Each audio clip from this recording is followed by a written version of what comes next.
Hi all, तर सगळ्यांना नमस्कार. तर तुम्ही इथं बघतच असाल तर मी इथं मोमोज बनवणार आहे आज.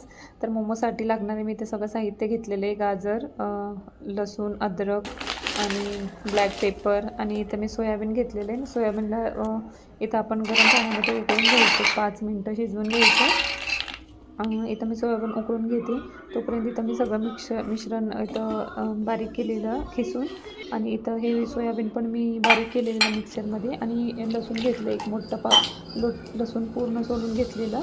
आणि आता मी इथं गव्हाचं पीठ घेते आहे. मी इथं काय मैद्याचं पीठ नाही घेत. इकडं मी कढई ठेवलं आणि तेल पण गरम झालेलं आहे. तर त्याच्यामध्ये आपण खिसून घेतलेलं लसूण आणि अद्रक एकदम मस्त लालसर होईपर्यंत त्याला भाजून घ्यायचं. आणि त्याच्यामध्ये ब्लॅक पेपर थोडंसं टाकायचं, एक चिमूटभर.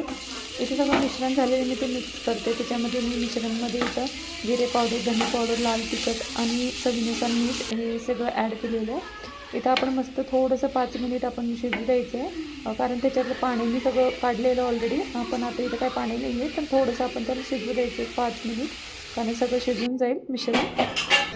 तोपर्यंत मी इकडं मोमोज पण बनवले, आणि आता मी इथं इडलीच्या भांड्यामध्येच शिजवून घेते, कारण जास्त मोमो आहे तर म्हणलं.